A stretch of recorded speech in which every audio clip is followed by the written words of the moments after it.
ધોરણ 6 સ્વ અધ્યયન પોથી ભાગ 2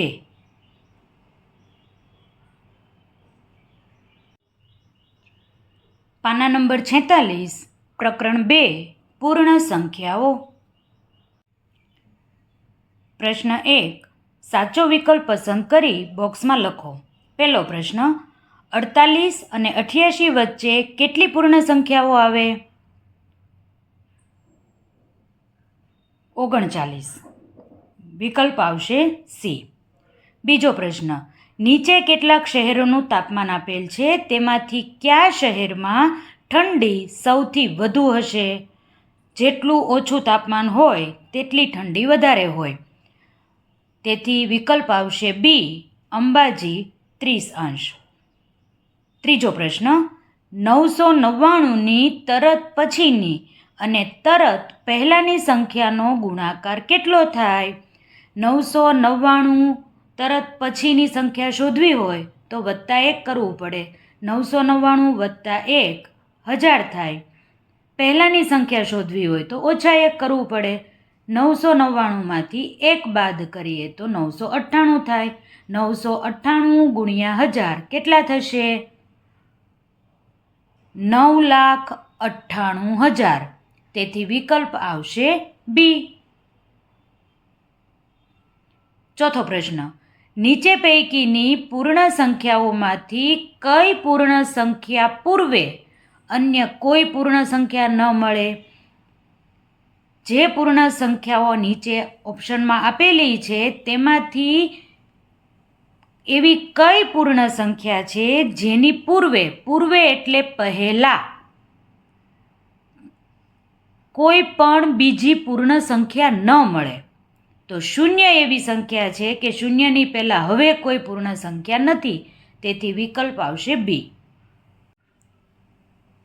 પાંચમો પ્રશ્ન 0 સિવાયની કોઈ પણ પૂર્ણ સંખ્યા અને તેની તરત પછીની સંખ્યાનો ગુણાકાર હંમેશા કેવી સંખ્યા મળે? બેકી સંખ્યા. વિકલ્પ આવશે બી. છઠ્ઠો પ્રશ્ન પ્રથમ 10 એકી પૂર્ણ સંખ્યાઓનો સરવાળો કેટલો થાય? ખૂબ અગત્યનો પ્રશ્ન છે. સરવાળો 100 થશે. વિકલ્પ આવશે બી. સાતમો પ્રશ્ન સૌથી નાની પૂર્ણ સંખ્યા અને સૌથી મોટી 5 અંકની પૂર્ણ સંખ્યાઓનો સરવાળો કેટલો થાય? સૌથી નાની પૂર્ણ સંખ્યા તો 0 છે. સૌથી મોટી 5 અંકની પૂર્ણ સંખ્યા 5 9 99,999. બરાબર છે. આ બંનેનો સરવાળો કરીએ તો 99,999 જ મળવાના છે. તેથી વિકલ્પ આવશે બી. પ્રશ્ન 8 25માં એક પૂર્ણ સંખ્યા ઉમેરતા મળતી સંખ્યામાંથી તે જ પૂર્ણ સંખ્યા બાદ કરતા મળતી સંખ્યા કઈ હશે? 25 લેવાના, એમાં કોઈ પણ એક પૂર્ણ સંખ્યા ઉમેરવાની, પછી એની બાદ કરવાની. 25માં આપણે 5 ઉમેરીએ અને પછી પાછા 5 બાદ કરીએ તો સંખ્યા તો એની જ મળવાની છે. કોઈ પણ પૂર્ણ સંખ્યા ઉમેરીને બાદ કરો તો જે રકમ હોય એ જ મળવાની છે. તેથી જવાબ આવશે 25. વિકલ્પ આવશે બી.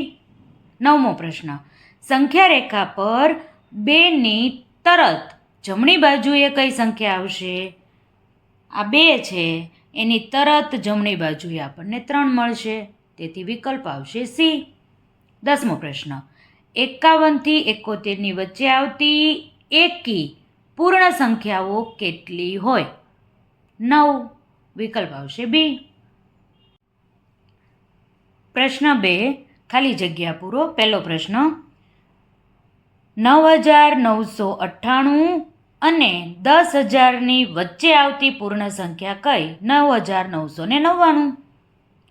બીજો પ્રશ્ન 58,940ની તરત પહેલાંની પૂર્ણ સંખ્યા ખાલી જગ્યા છે. પહેલાંની પૂર્ણ સંખ્યા શોધવી હોય તો આપણે 1 બાદ કરવો પડે. બાદબાકી કરતાં આપણને 58,939 મળે છે. તેથી જવાબ આવશે 58,939.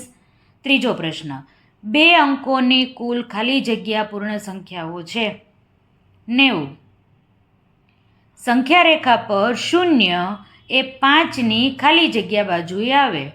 સંખ્યા રેખા દોરીએ તો 0 છે એ 5ની ડાબી બાજુએ જવાના છે.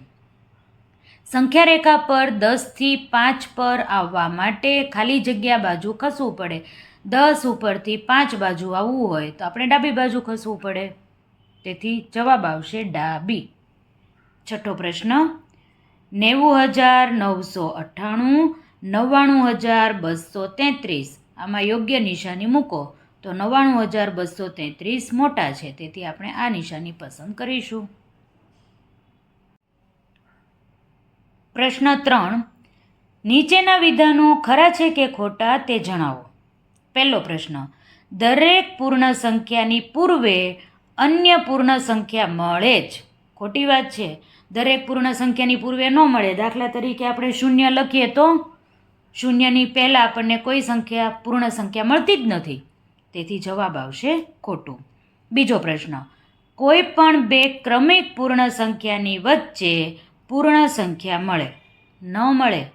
1 અને 2ની વચ્ચે થોડું પૂર્ણ સંખ્યા મળવાની છે. કોઈ પણ બે ક્રમિક પૂર્ણ સંખ્યા લ્યો એની વચ્ચે ક્યારેય પૂર્ણ સંખ્યા મળે નહીં, તેથી ખોટું. ત્રીજો પ્રશ્ન 2 અંકોની સૌથી મોટી પૂર્ણ સંખ્યા પછી તરત 3 અંકની સૌથી નાની પૂર્ણ સંખ્યા મળે. એકદમ સાચી વાત છે. 2 અંકની સૌથી મોટી પૂર્ણ સંખ્યા કઈ છે? 99. અને એની પછીની તરતની સંખ્યા શોધવી હોય તો +1 કરવા પડે તો કેટલા મળે આપણને? 100. 3 અંકની પૂર્ણ સંખ્યા મળી ગઈ, તેથી જવાબ આવશે સાચું. ચોથો પ્રશ્ન 0 એ પ્રાકૃતિક સંખ્યા છે. ખોટી વાત છે. પ્રાકૃતિક સંખ્યાની શરૂઆત ક્યાંથી થાય? 1થી. 1, 2, 3, 4 એ પ્રાકૃતિક સંખ્યા છે. 0 છે એ તો પૂર્ણ સંખ્યા છે. પ્રાકૃતિક સંખ્યા હંમેશા 1, 2, 3 થશે. પૂર્ણ સંખ્યામાં 0 આવે. બરાબર છે, તેથી આપેલો વિકલ્પ છે એ ખોટો છે. પાંચમો પ્રશ્ન સંખ્યા રેખા પર 10 એ 16ની ડાબી બાજુએ હોય. સાચી વાત છે. 16 આ બાજુ હોય અને 10 બાજુ જવું હોય તો આમ ચાલવું પડે. આ બાજુ 10 આવશે, આ બાજુ 16 આવશે, તેથી એ વિકલ્પ સાચો છે. વિધાન સાચું છે. છઠ્ઠો પ્રશ્ન 56,893, 56,983. 893 છે એ 983 કરતાં મોટા છે. ખોટી વાત છે. નિશાની આવી હોવી જોઈએ, તેથી આપેલું વિધાન ખોટું છે. પ્રશ્ન 4 11,232 અને 11,247ની વચ્ચે આવતી પૂર્ણ સંખ્યાઓ લખો. ખાસ ધ્યાનમાં રાખવાનું છે, વચ્ચે આવતી પૂર્ણ સંખ્યાઓ લખવાનું કયું છે. મેં નમૂના રૂપે તમને 11,232થી 11,247ની સંખ્યાઓ લખી બતાવી છે, અને આ ચોકડી યાદ રહે એટલે કરેલી છે કે વચ્ચે આવતી પૂર્ણ સંખ્યા કીધું હોય તો પહેલી અને છેલ્લી સંખ્યા ક્યારેય લખવાની નથી. તો જવાબ શું આવશે? 11,233, 11,234, 11,235, 11,236, 38, 39, 40, 41, 42, 43, 44, 45 ને 46 સુધીની આવશે. આટલી પૂર્ણ સંખ્યાઓ આપણને 11,232થી 11,247 વચ્ચે મળી જાય. પ્રશ્ન 5 13,400ની પહેલાં તરત અને પછી તરત આવતી 3 સંખ્યાઓ લખો. 13,400ની પહેલાંની સંખ્યા આપણે શોધવી હોય તો -1 કરવા પડે, તો આપણને 13,399 મળશે. એમાંથી પાછી એક સંખ્યા આપણે બાદ કરીએ તો 13,398 મળશે. એમાંથી પાછા એક બાદ કરીએ તો 13,397 મળશે. તો 13,400 પહેલાં કઈ કઈ સંખ્યા મળી? 13,397, 13,398, 13,399. અને પછીની સંખ્યા માટે શું કરવાનું હોય? +1 કરવાના હોય. તેથી 13,400માં 1 ઉમેરીએ તો 13,401, ફરીથી 1 ઉમેરીએ 13,402, ફરીથી 1 ઉમેરીએ 13,403. આવી રીતે આપણે પહેલાંની 3 અને પછીની 3 સંખ્યાઓ લખી શકીએ. પ્રશ્ન 6 નીચે આપેલ સંખ્યાઓને સંખ્યા રેખા પર નિરૂપણ કરો. સંખ્યા રેખા દોરતા આપણને આવડે છે. 0થી 10, 15 સુધીની સંખ્યાઓ બતાવી દેવાની અને પછી પહેલી સંખ્યા બતાવી છે 0, તો 0 જ્યાં છે ત્યાં આવી રીતે રાઉન્ડ કરીને આપણે બતાવવાનું. બીજી સંખ્યા રેખામાં આપણે 4 દર્શાવેલું છે, પછીની સંખ્યા રેખામાં 10 કહ્યું છે, પછીની સંખ્યા રેખામાં 5 કહ્યું છે. પણ મેં રફ આકૃતિ દોરેલી છે. તમારે પેન્સિલની મદદથી ફૂટપટ્ટી વડે સીધી રેખા દોરીને પછી સંખ્યા રેખા દોરવાની છે. અને ખાસ ધ્યાનમાં રાખવાનું, બધી સંખ્યાઓ વચ્ચે બને એટલું સરખું અંતર રાખવું. એટલે વ્યવસ્થિત તમારે સંખ્યા રેખા દોરવાની છે, પેનથી કોઈએ દોરવાની નથી. પ્રશ્ન 7. કોઈ પણ એવી બે સંખ્યાઓની જોડ લખો કે જેની બાદબાકી 15 થાય. બાદબાકી કરતાં 15 લાવવાનું છે. તમને મન ફાવે એવી સંખ્યા લખો નહીં.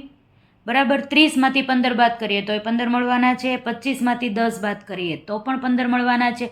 20માંથી 5 બાદ કરીએ તો પણ 15 મળવાના છે. આવી રીતે તમને જેવી ગમે એવી 3 સંખ્યાઓ તમે રકમ બનાવીને મૂકી શકો. ખાસ ધ્યાન રાખજો, બાદબાકી કરતાં 15 મળવું જોઈએ. જરૂરી નથી કે તમે આ જ સંખ્યાઓ લખો. કોઈ પણ બે એવી સંખ્યાઓ પસંદ કરો કે બાદબાકી કરતાં 15 મળે. પ્રશ્ન 8. કોઈ પણ પૂર્ણ સંખ્યાની તરત પછીની પૂર્ણ સંખ્યા મેળવવા માટે શું કરવું પડે? 1 ઉમેરવો પડે. પહેલાંની સંખ્યા માટે 1 બાદ કરવો પડે, પછીની સંખ્યા માટે 1 ઉમેરવો પડે. તેથી આપણે લખી શકીએ, કોઈ પણ પૂર્ણ સંખ્યાની તરત પછીની પૂર્ણ સંખ્યા મેળવવા માટે તે સંખ્યામાં 1 ઉમેરવામાં આવે છે. ઉદાહરણ જોઈએ આપણે. 1000 આપ્યા છે, એની પછીની સંખ્યા શોધવી હોય તો +1 કરવો પડે, એટલે 1001 મળી જાય. 28,358 આપેલા છે, એની પછીની સંખ્યા શોધવી હોય તો 1 ઉમેરવો પડે, 28,359 મળી જાય.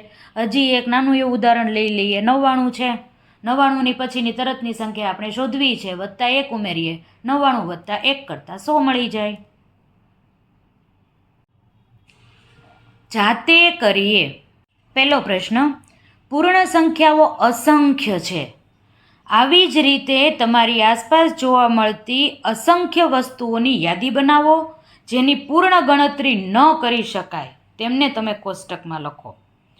અસંખ્ય શબ્દ સમજવા માટે તમને આ પ્રવૃત્તિ આપી છે. અસંખ્ય એટલે કે આપણે ગણી ન શકીએ એવી સંખ્યા. દાખલા તરીકે માથાના વાળ ગણવા બેસીએ, ગાંડા થઈ જઈએ. બરાબર છે. એવી રીતે બીજા ઉદાહરણ આપણે લીધા છે. ખાંડના સ્ફટિકો, એટલે કે એક ખાંડનો કણ. 2 કિલો ખાંડ હોય એમાં કેટલા ખાંડના કણ છે એ આપણે ગણવા અઘરા પડી જાય. બરાબર.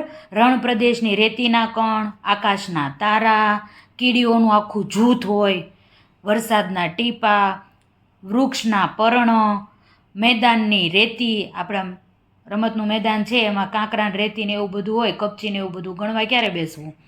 પછી ટીપમાં ભરેલા ઘઉંના દાણા. 5 મણનું ટીપ હોય, 4 મણનું ટીપ હોય, 10 મણનું ટીપડું હોય, એમાં ઘઉં ભર્યા હોય તો એ ગણવા થોડા બેસાય છે. આવી રીતે તમને જેવા યાદ આવે તેવા ઉદાહરણ તમે લખી શકો. બીજો પ્રશ્ન છે.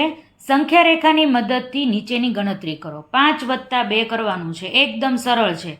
0 થી 10 સંખ્યા લખી નાખવાની, 5 ઉપર ઊભા રહી જવાનું, વત્તા હોવાથી જમણી બાજુ ચાલવાનું.